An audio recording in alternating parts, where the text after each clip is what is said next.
dice la Corte, el derecho a la vida privada familiar. Ayúdanos a entender esta parte de la sentencia. ¿Qué contenido tiene? ¿Cómo surge este derecho? Sí, el derecho a la vida privada familiar en esta sentencia, y hay unas otras pocas sentencias de la Corte, es la primera vez que como en la comunidad jurídica mexicana se habla de este derecho, porque no está explícito en la Constitución, sino que más bien ha sido un trabajo jurisprudencial en otros países, pero que también puede derivarse de la protección a la familia en el cuarto, por ejemplo. Y la idea de la Corte, que es muy similar a la idea que hay, por ejemplo, de interpretación de la Convención Europea de Derechos Humanos, es la idea de que hay algo que protege a la familia de una intervención estatal injustificada. Y la manera en la que a mí me gusta pensarlo es que el Estado o las autoridades tienen que dar buenas razones para poder intervenir. Esas razones tienen que poderlas decir, las tienen que poder argumentar, las tienen que poder defender para poder tomar decisiones que en principio se entienden exclusivas del seno familiar, de los papás sobre los hijos o de los hijos en ese entorno, ¿no? Y es novedoso, tienes razón, es novedoso bueno, en ese momento era novedoso para nosotros, pero ya ha habido más desarrollo. Yo pienso que lo sigue siendo. Bueno, es novedoso.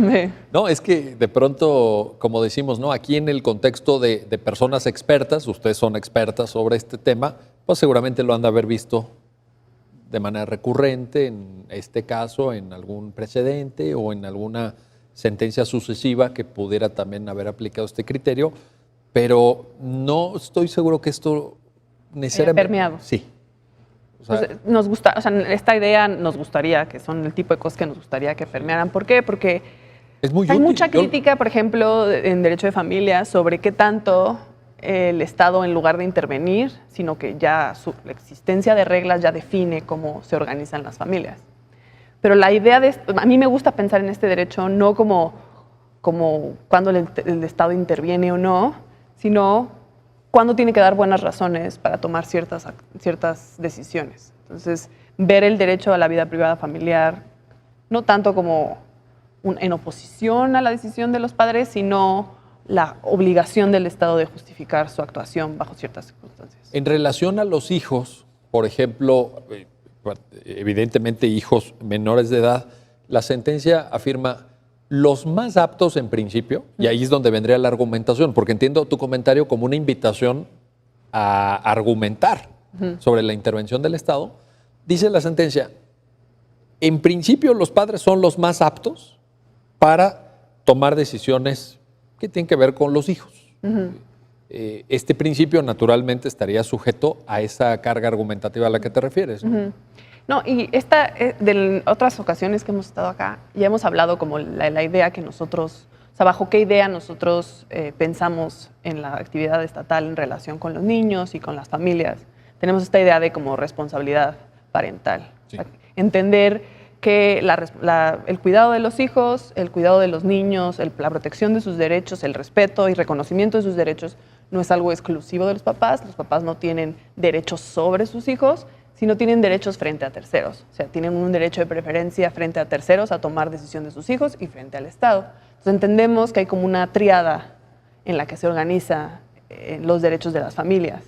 Está, sí, los padres con los hijos, pero también hay un rol activo del Estado en la protección, reconocimiento y respeto de los derechos de los niños. Pero la discusión sería en qué momento tiene, tiene cabida esta preferencia de los padres y en qué momento el Estado tiene que entrar. Sí, el tema principal de la sentencia es si reconocemos que los padres tienen como derecho prioritario frente a terceros de tomar decisión respecto de sus hijos, pero ese derecho tiene límites, ¿no? Y hay que encontrar bajo qué condiciones, bajo qué tipos de razones, qué tipos de argumentos, qué tipos de situaciones fácticas la intervención está justificada y qué es lo que tienen que argumentar las autoridades, qué es lo que tienen que probar para poder llevar a cabo esa intervención. Ahora, lo que dice la Corte es sí se puede. Exacto. El Estado puede. Ana María, a ver, el otro derecho que viene ahí también de la mano, el derecho de los padres a formar a sus propios hijos en sus convicciones religiosas, es decir, cómo se proyecta esa libertad religiosa que en principio tienen los padres y que desde luego los hijos también son titulares de ella, pero en tratándose de niños,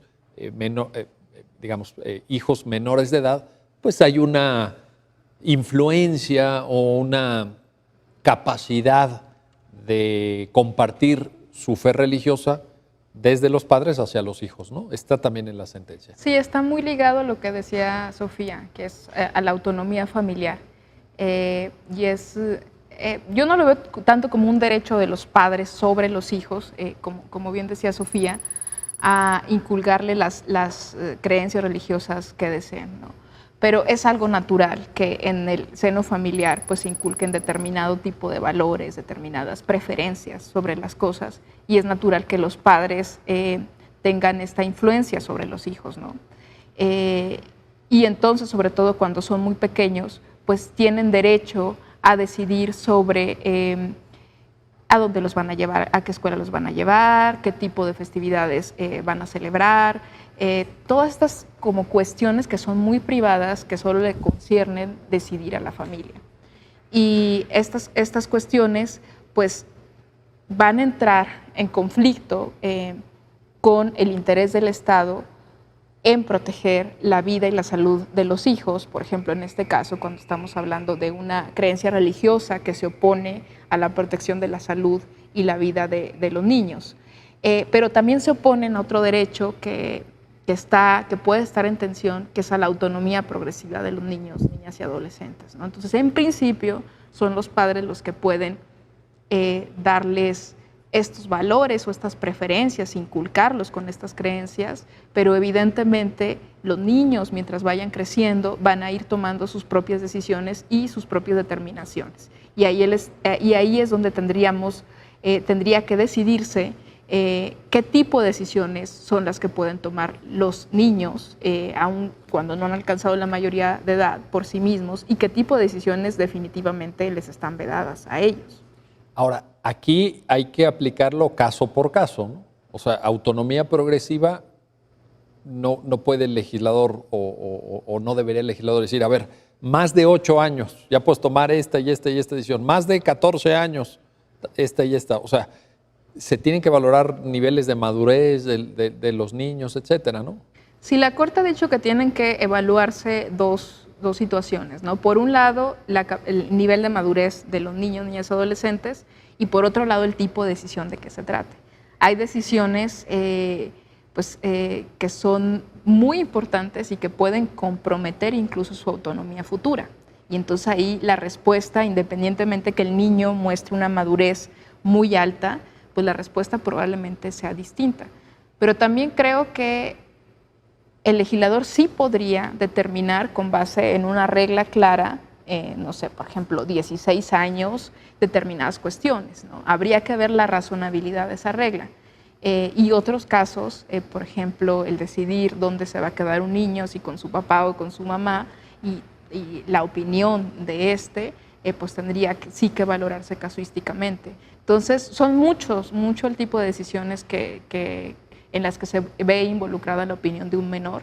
Y bueno, sí, no podríamos decir como tajantemente un niño de 15 años ya puede, por ejemplo, en este caso, decidir si se va a realizar o no una transfusión sanguínea.